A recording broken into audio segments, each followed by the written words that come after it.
आजमगढ़ की बड़ी खबर। समाजवादी पार्टी के राष्ट्रीय अध्यक्ष एवं पूर्व मुख्यमंत्री अखिलेश यादव शुक्रवार को आजमगढ़ पहुंचे।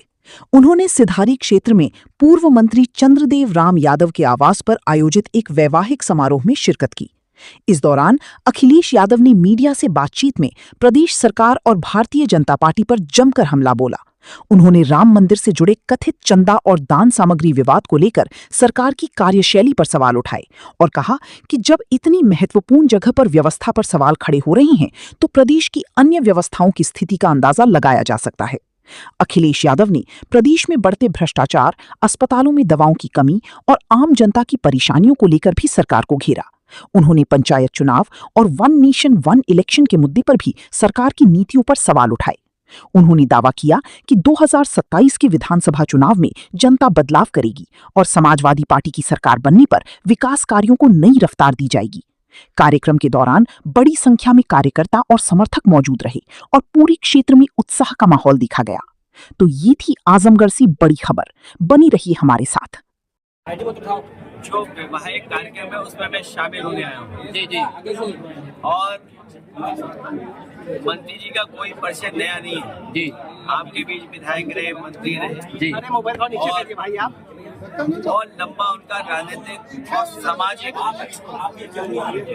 उनका संपर्क लोगों के बीच में। आज जहाँ आप शादी के कार्यक्रम में शामिल हो रहे हैं जी, वहीं उसके बाद आपसे भी मिलने का मौका मिल रहा है और हमारी पार्टी के सभी लोगों से मिलने का एक मौका मिल रहा है। और यही हमारे समाज का ताना बाना है कि एक दूसरे के खुशियों में, एक दूसरे के दुख तकलीफ में शामिल होते रहे। लेकिन सच्चाई ये है उत्तर प्रदेश की जनता भारतीय जनता पार्टी को हटाने जा रही है जी। भारतीय जनता पार्टी उत्तर प्रदेश में जहां से इन्होंने शुरुआत की और लगातार इतने सालों की सरकार चलाई, उसका हिसाब किताब तो अंतोगत्वा उन्हें देना ही पड़ेगा। और लंबा कार्यकाल, और जब हम आंकड़े देखते हैं महंगाई के, बेरोजगारी के और अन्य पैरामीटर्स, तो दिखाई देता है कि हमारा उत्तर प्रदेश कहां पहुंचा दिया। मुख्यमंत्री जी आज भी रोड शो कर रहे हैं, बेंगलोर में रोड शो कर रहे हैं। जब सरकार का जाने का वक्त आ गया, जब सरकार आई थी उस समय भी रोड शो हुए थे, उस समय भी इन्वेस्टमेंट मीट हुई थी। कितने रोजगार मिले, नौकरी मिली, कितना आरक्षण छीना गया, इसका जवाब आने वाले समय में जनता देगी। पीडीए की सरकार सामाजिक न्याय के राज्य की स्थापना और उत्तर प्रदेश को खुशहाली के रास्ते में ले जाने का संकल्प समाजवादी जनता के बीच में लेकर के जा रहे हैं। सर, अयोध्या मामले में चंपत राय और अनिल मिश्रा का इस्तीफा हुआ, लेकिन कोई कार्रवाई अभी तक नहीं की गई। अयोध्या एक आस्था का स्थान है जी। केवल भारतीयों का नहीं बल्कि दुनिया में जितने भी सनातनी हैं या हमारे भारत की संस्कृति को समझते हैं, उनके लिए एक श्रद्धा के भाव के साथ, एक धार्मिक नगरी होने की वजह से एक भावनात्मक जुड़ाव रहा है।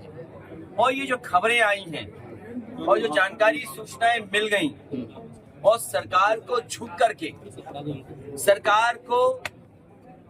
करके उन्हें एसआईटी बनानी पड़ी और एसआईटी की रिपोर्ट किसको दी गई, ये भी एक प्रश्न है कि एसआईटी बनी और एसआईटी की रिपोर्ट किसको दी गई। और उसके बाद जो कार्रवाई हो रही है, पूरे देश की जनता दुखी है और जो घटना हुई है वो बहुत ही निंदनीय है। अखिलेश जी तो कह रहे हैं कि कोई बचेगा नहीं, सब पर कार्रवाई की जाएगी। भाजपा खतरे में है, लेकिन अब 2026 में भगवान भी खतरे में है, क्या करेंगे? लोगों को पहले भी यही था भावना कि ये धर्म से ज्यादा धन की तरफ ध्यान देते हैं। इनके लिए धन ही धर्म है, धर्म बाद में, पहले धन। और ये जो हुआ है व्यवहार, ये बहुत चिंताजनक है। तो चंपत राय हमारी आस्था के साथ खिलवाड़ है, किसी व्यक्ति की बात नहीं होनी चाहिए। अब बताइए, मुख्यमंत्री जी हफ्ते में कितनी बार जाते थे? अगर मुख्यमंत्री प्रदेश के वर्ल्ड रिकॉर्ड बना रहे हो अयोध्या जाने का, मुख्यमंत्री जी ये दावा करते हैं कि वर्ल्ड रिकॉर्ड बनाया उन्होंने, उस स्थान पे जाने का, लेकिन क्या सूचना तंत्र था? क्या उनकी जानकारी में नहीं था? अगर ये उनकी जानकारी में नहीं था, जो पूरे प्रदेश में भ्रष्टाचार फैला हुआ है, या जिस तरह की महंगाई है, या जिस तरह के आम जनता को इलाज के लिए, दवाई के लिए तहसील में, थाने में जो फेस करना पड़ रहा है, तो मुख्यमंत्री तो खुद ही स्वीकार कर रहे हैं। अगर गिरफ्तारी हुई है, अगर गिरफ्तारी हुई है और जो सूचना मिल रही है कि इतने लाख रुपए निकले, कभी कंडों में निकले, कुछ ऐसे जेवरात हैं, लोगों ने, सिंधी समाज ने आरोप लगाया कि हमने तो इतनी चांदी की शिला दी थी, कोई रिकॉर्ड नहीं उसका, या आप मान लीजिए डायमंड दिया था, या गुप्त दान था। तो ये आस्था के साथ जो खिलवाड़ किया है, वो प्रभु श्री राम कभी उन लोगों को माफ नहीं कर सकते। सर 70 बार चोरी हुई है, 70 बार में सरकार ने, आप लोग मामला नहीं उठाते तो नहीं आता ये। देखिए, प्रधान हमारी बहुत लोकतंत्र में सबसे प्राथमिक यूनिट है। जो लोग नवंबर में चुनावों की बात कर रहे थे, जो वन नेशन वन इलेक्शन की बात कर रहे थे, वो प्रधानी का चुनाव नहीं होने दे रहे। सोचो, वन नेशन वन इलेक्शन कहने वाले लोग, या यूं कहें हम कि नवंबर में चुनाव कराने की अफवाह फैलाने वाले लोग प्रधानी का चुनाव नहीं करवा रहे। और सच्चाई तो ये है, हमारे प्रधान भाइयों का खर्चा बढ़ा दिया। अब उन्हें जब तक चुनाव नहीं होगा तब तक चुनाव लड़ते रहना पड़ेगा। सर एसआईटी के रिपोर्ट के अनुसार 70 बार चोरी हुई है, आप लोग अगर मामला नहीं उठाते तो नहीं उठता। ये एक सेकंड रुक जाइए, सरकार खुद स्वीकार कर रही है कि सीसीटीवी से छेड़खानी हुई है। सीसीटीवी से छेड़खानी तो हुई है, लेकिन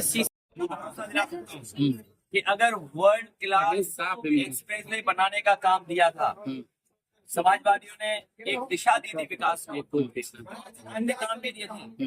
भविष्य में आजमगढ़ को सभी आधुनिक और समय के हिसाब से सुविधाएं देने के लिए समाजवादी पार्टी कितना भी बजट खर्च होगा आजमगढ़ के लिए करेंगे। सर ओपी राजभर कह रहे हैं कि सपा में टूट निश्चित है। ओपी राजभर का बयान आया कि सपा में टूट होगी। ये मैं इसलिए बहुत ज्यादा नहीं बोलना चाहता हूँ। इनकाउंटर में अरे यार, मुख्यमंत्री से मिलने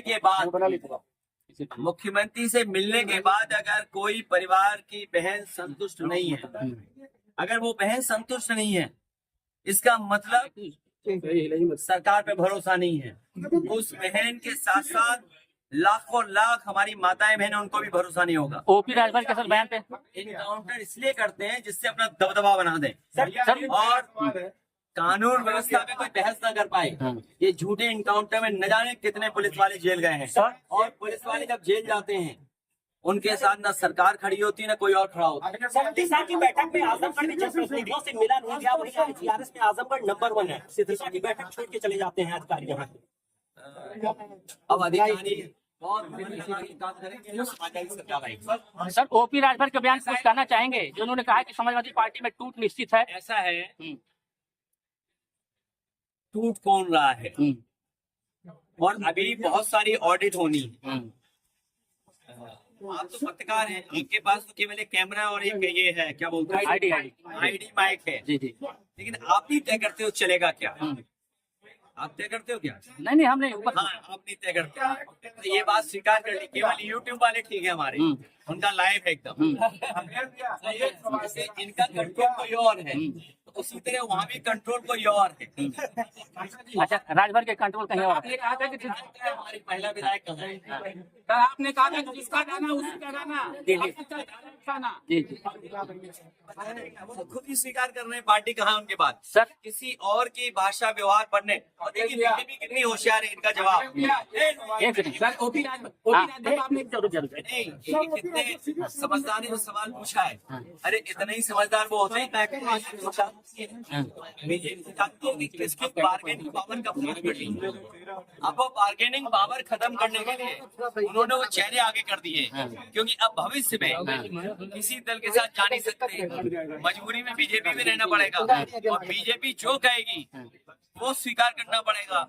सुना है 30 की सूची जारी की थी। हाँ। 30 में 3 मिलेंगे कि 4 मिलेंगे, ये आप लोग विचार कर लेना। 27 में सर साथी जोड़ेंगे सर।